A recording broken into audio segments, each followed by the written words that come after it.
These are this afternoon's top stories. Hand, foot and mouth disease reaches St. Kitts and Nevis, Canadian medical team to volunteer in Guyana, and officers facing murder charges in boy's death. Good afternoon and welcome to the ZIZ Midday Newscast. Today is Monday, 9th November 2015. I'm Cal Berridge. In national news, the Ministry of Health, in an advisory issued on Sunday, November 8th, said the first lab-confirmed case of hand, foot and mouth disease, HFMD, in the Federation was reported during the last week. According to the advisory, the virus is transmitted from person to person through close contact, coughing and sneezing, and touching objects contaminated by an infected person. It was further revealed that there is no medical cure for HFMD, nor is there any vaccine to prevent the virus. However, paracetamol may be used for relief of fever and pain, and foods, cool water and liquids can aid to relieve discomfort and dehydration. Noting that the Federation has seen outbreaks in 2000, 2004 and 2013, the Ministry of Health advises that there is no need for alarm. Meanwhile, the Ministry of Health also reports that in the past week, at least 5 cases of scabies have been reported in children aged 1 to 3. While calling on parents, guardians, nursery and preschool workers and primary school teachers to be vigilant, the ministry is calling for strict attention to be paid to personal hygiene and area sanitation. Affected children must remain at home until symptoms disappear, the release reads. Safe communities and enhanced national security were 2 of the action items discussed at a recent meeting of agencies within the Ministry of National Security. The meeting, chaired by Permanent Secretary Osmond Petty, was designed to formulate a plan for the safety of citizens, businesses, visitors, and the nation's borders during the upcoming Christmas and Carnival season. Present were representatives from the leadership of the Royal St. Christopher and Nevis Police Force, the St. Kitts Defence Force and the Coast Guard, the St. Kitts Nevis Fire and Rescue Services, and Her Majesty's Prison.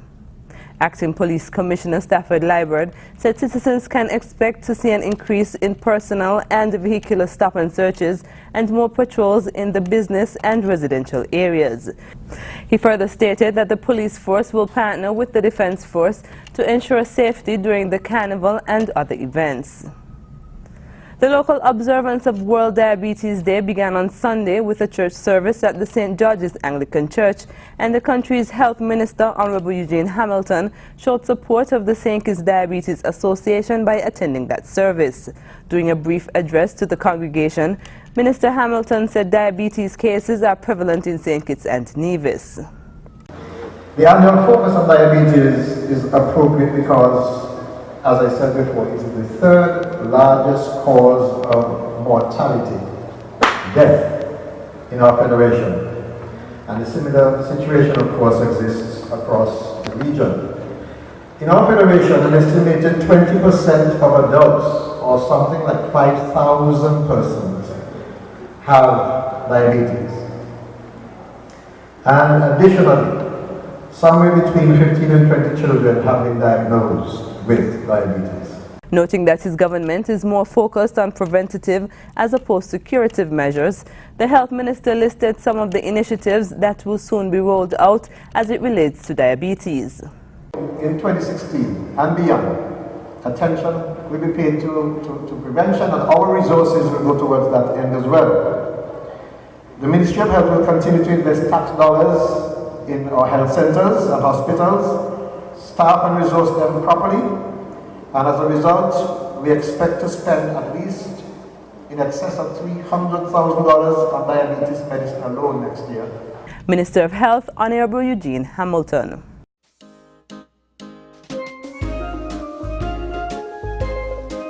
For the holiday season, let ZIZ Radio and Television help you show your customers you care. For a very competitive price, companies can wish their deserving customers happy holidays and thank them for their patronage over the past year. Call ZIZ at 465-2621 or 465-2623 and make arrangements for us to come to your workplace and record your TV holiday greetings. It's that time of year to show your customers you care. The deadline for the recording of Christmas greetings is November 30th.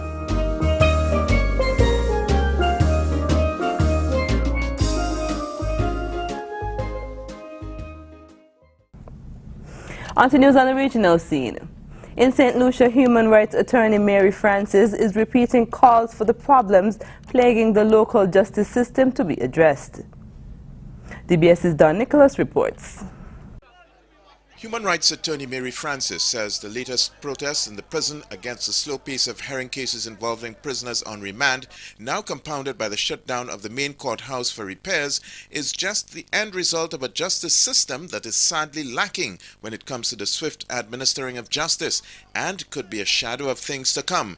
Francis fears that failure to address this long-standing problem could result in a revolution in the country. When the level of frustration cannot be tolerated, anything can happen. These are the consequences of a malfunctioning justice system.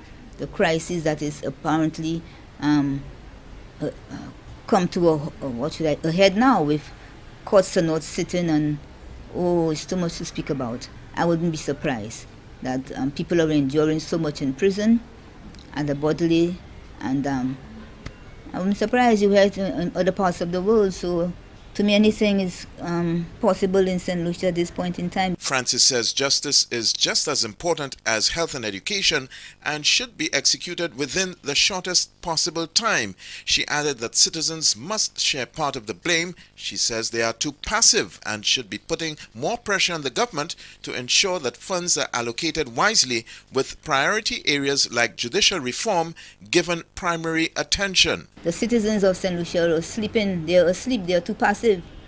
They must do their part too, to ensure that government actually put the funds where the needs are greatest, or apply priority where priority must be given to certain social services and so forth. On the question of justice, is as important as health. Justice is as important as health. So where do you draw the line in terms of how much you would spend on the justice system as to how much would you spend on health? We hear of 2 new hospitals. What about the justice system? The time for justice has come. Ms. Francis is hoping that her plea will not fall on deaf ears. For the DBS News World, I am Don Nicholas.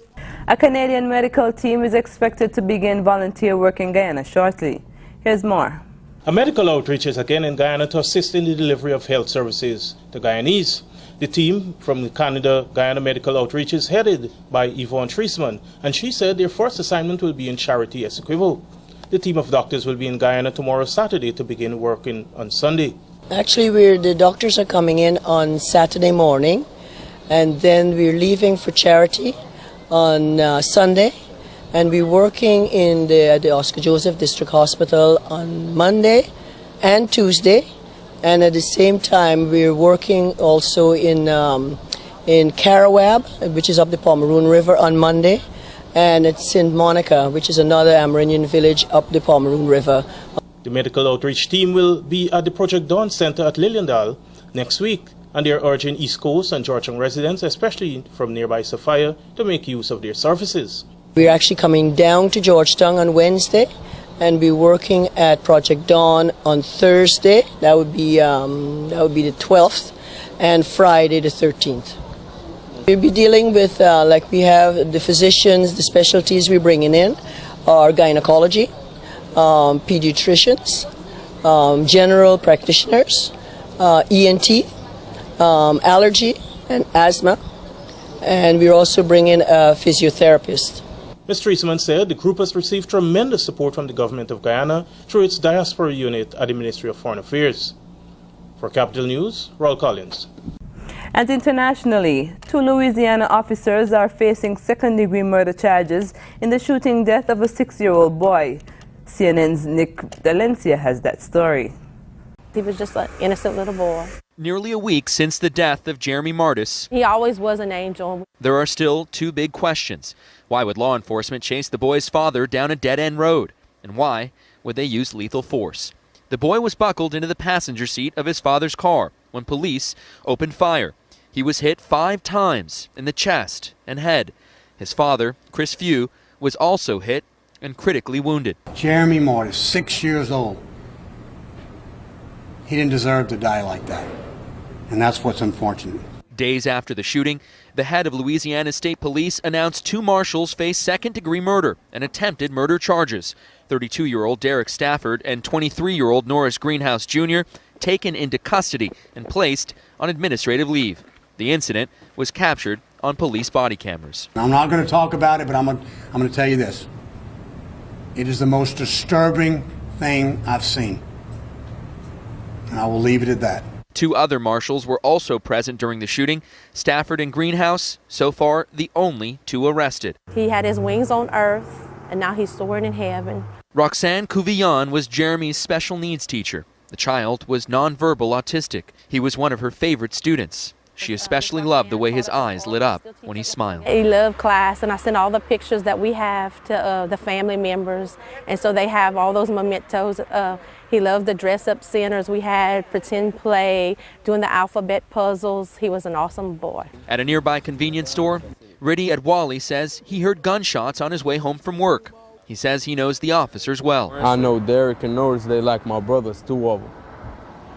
Tell us about them, because we don't know anything about them. They cool people, man. They ain't bad for nothing, sir. They never did nothing bad. In fact, neither marshal has been convicted of a crime. But according to local news reports, in 2011, Stafford was indicted on 2 counts of aggravated rape. The case was eventually dismissed. Both marshals are expected to make their first court appearance later this week. After voting in Myanmar's freest election in a generation, millions of the Southeast Asian nation's citizens are waiting with anticipation for the outcome, which could herald a shift from decades of military-dominated rule. Sandy Kozel reports.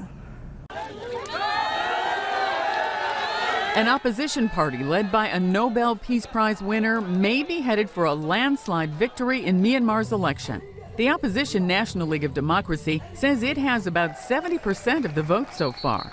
Its leader, longtime democracy leader Aung San Suu Kyi, is barred from Myanmar's constitution from being president. About 30 million voters were eligible to cast ballots in the election, many of them voting for the first time. 91 parties fielded candidates. Once the results are finalized, the new members of parliament and the military will propose 3 candidates and elect 1 president. Sandy Kozel, The Associated Press. Take a look at the weather. Temperatures today will peak at 81 degrees Fahrenheit with a moderate breeze blowing from the east-northeast at 16 miles per hour. Today will be partly sunny in general with a slight chance of brief passing showers. Tonight will be partly cloudy with a chance of few brief passing showers. Warnings remains in effect for small craft operators and sea bathers as seas are moderate to rough with swells up to 8 feet. Sunset this evening is expected at 5:36 p.m. and sunrise tomorrow will be at 6:14 a.m. That brings us to the end of the ZIZ Midday Newscast. Join us this evening for these stories and more in detail. Thank you for joining us. I'm Carla Berridge.